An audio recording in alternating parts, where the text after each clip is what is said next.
یہاں اگر گوتم بدھ سے لے کر گاندھی تک آئے ہیں، جس میں چشتی بھی آئے ہیں، نانک بھی آئے ہیں، ٹیگور بھی ہیں، بہادر شاہ ظفر، مولانا اقبال، مولانا ابوالکلام آزاد اور سابق صدر جمہوریہ عبدالکلام آزاد، اس میں شامل ہیں جس میں ان کا ذکر بار بار ہے۔ اس ملک کے بنانے میں اگر کسی ایک کی قربانی کو بھی نظر انداز کیا جاتا ہے تو میں سمجھتا ہوں کہ یہ ہندوستان کی مشترکہ تہذیب کی خلاف ورزی ہوگی۔ اس لیے کہ ابھی ڈاکٹر صابر حبیب صاحبہ نے بھی وہ شعر پڑھا ہے، نہ تیرا ہے نہ میرا ہے، یہ ہندوستان سب کا ہے، نہیں سمجھی گئی یہ بات تو نقصان سب کا ہے، جو اس میں مل گئی ندیاں دکھلائی نہیں دیتی مہاساگر بنانے میں، مگر احسان سب کا ہے۔ یقیناً ہندوستان میں ہم تمام قوم اور تمام ملت، تمام فرقے، تمام مذاہب کا پورا جو ہے وہ یوگدان ہے۔ ہندوستان ایک ایسا عظیم ملک ہے کہ اگر آپ غور فرمائیں تو دنیا کے کسی کونے میں بھی ایسا ملک آپ کو نہیں ملے گا جہاں اتنے مذاہب ہوں، جہاں اتنے فرقے ہوں، جہاں اتنی زبانیں ہوں، جہاں اتنے custom and caste and creed ہوں۔ ہندوستان کو یہ فرق حاصل ہے، اسی لیے اس ملک کو گنگا جمنی تہذیب اور یہ بھی کہا جاتا ہے کہ اگر فردوس بھر روئے زمین نستو ہمیں نستو ہمیں نستو ہمیں نستو۔ حضرات، ہندوستان میں اس وطن عزیز کی خدمت اور تحریک آزادی کا آغاز گو کہ پلاسی کے میدان کا کارزار ہے، جہاں تمام حضرات نے اور تمام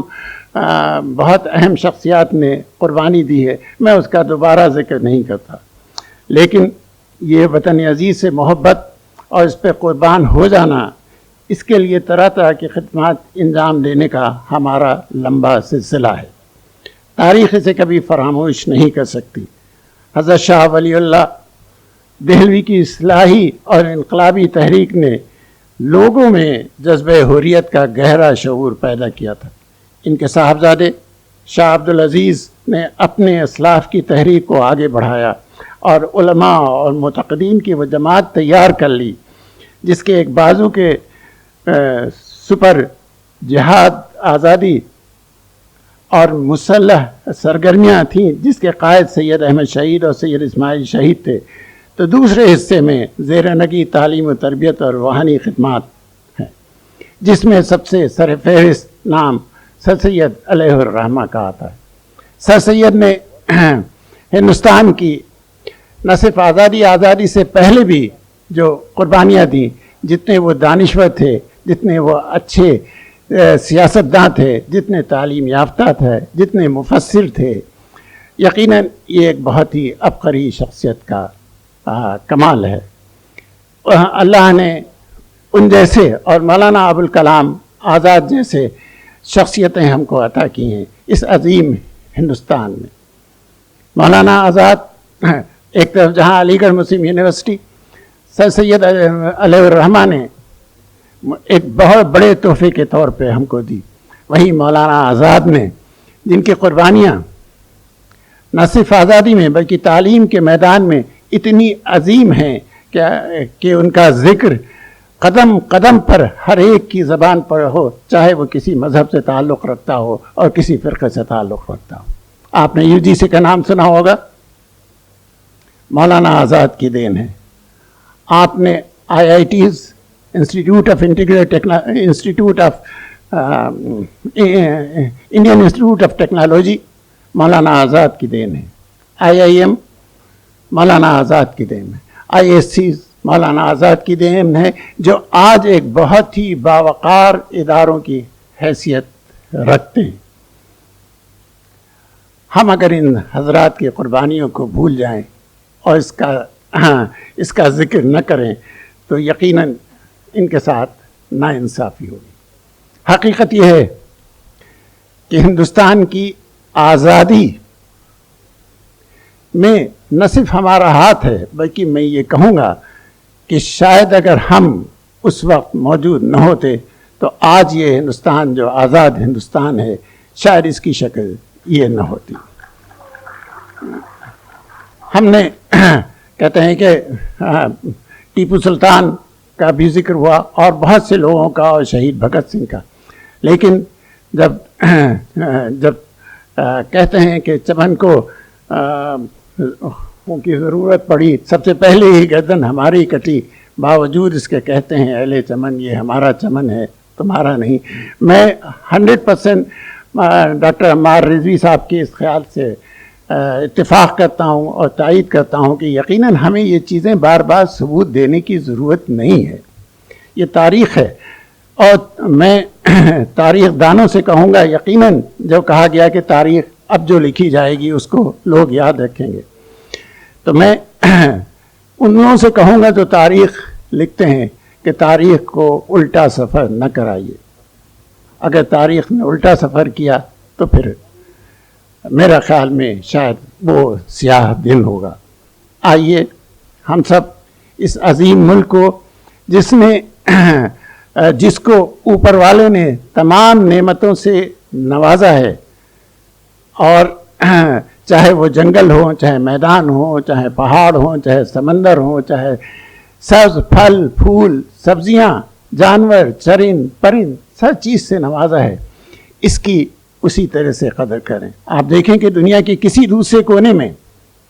آپ کو یہ سب چیزیں ایک وقت میں نہیں ملیں گی، لیکن ہم کو اللہ نے ان تمام نعمتوں سے نوازا ہے.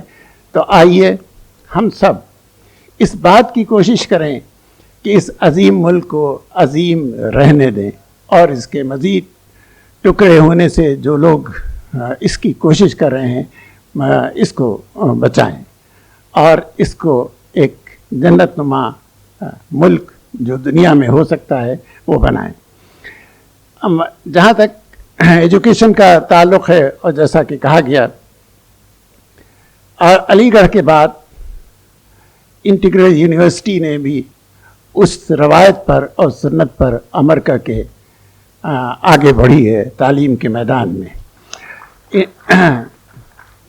اس کے پیچھے جو راز ہے انٹیگرل یونیورسٹی کو آج یہاں تک پروان چڑھانے میں، وہ راز آج میں افشا کر رہا ہوں، اور وہ راز آپ کے سامنے حضرت مولانا ڈاکٹر سعید الرحمان اعظمی صاحب کی سرپرستی اور ان کی موجودگی اور قدم قدم پر ان کی وہ ہے. لوگ جی میں اس کی تصدیق اور تائید کر رہا ہوں. تو بہرحال انٹیگرل یونیورسٹی جن نامساعد حالات میں شروع ہوئی، ایک چھپر سے اور 4 بچوں سے، آج آپ کی نظروں کے سامنے ہے. وہاں وہ تمام مضامین جس کا ذکر ہوا ہے، چاہے وہ سائنس ہو، چاہے میڈیکل سائنس ہو، چاہے انجینئرنگ ہو، چاہے مینجمنٹ ہو، فارمیسی ہو، وغیرہ وغیرہ، ساری وہ وہاں اس کی تعلیم موجود ہے. تو کہنا چاہیے کہ یہ انٹیگرل یونیورسٹی، علی گڑھ یونیورسٹی، یہ ایرا یونیورسٹی، عباس علی مہدی صاحب موجود ہیں، یہ سب اصلاً تو گورنمنٹ کا کام کر رہے ہیں. یہ تو ذمہ داری ایجوکیشن کی گورنمنٹ کی ہے. ہم گورنمنٹ کی ذمہ داری کو نبھا رہے ہیں، لہذا ہماری گورنمنٹ کو، ہمارے عوام کو بھی یہ چاہیے کہ ہم کو بھی اسی طرح سے ہمارا بھی خیال رکھے، اور ہمارے لیے وہ حالات پیدا کریں کہ ہم بحیثیت یونیورسٹی کے ایک آزاد، ایک آٹونامس ادارے کے طرف سے کام کر سکیں، تاکہ ریسرچ اور ایکیڈمک ایکسیلنس جو ہے وہ بہتر سے بہتر ہو سکا. اگر ایسا نہیں ہوتا ہے تو یہ میں سمجھتا ہوں کہ آنے والے زمانے کے لیے ایک اچھا سائن نہیں ہوگا. میں اب اس وقت وقار رضوی صاحب کو بے انتہا مبارکباد دیتا ہوں کہ انہوں نے اس سمپوزیم کا انعقاد کر کے کہ ملک کی ترقی میں ہم بھی ساجھیدار ہیں. یقیناً ایک بڑا کام کیا ہے، اتنی مختلف شخصیات کو یہاں جمع کیا ہے، اور میرے سامنے بھی جو حضرات موجود ہیں ان کو مبارکباد دیتا ہوں، اور 18ویں فاؤنڈیشن ڈے کے موقع پہ میں یہ کہتا ہوں، اس کی تائید کرتا ہوں کہ یہ 50 سالہ اور 100 سالہ جشن میں بھی اللہ ہم کو موقع دے کہ ہم اس میں شریک ہوں۔ بہت بہت مبارکباد۔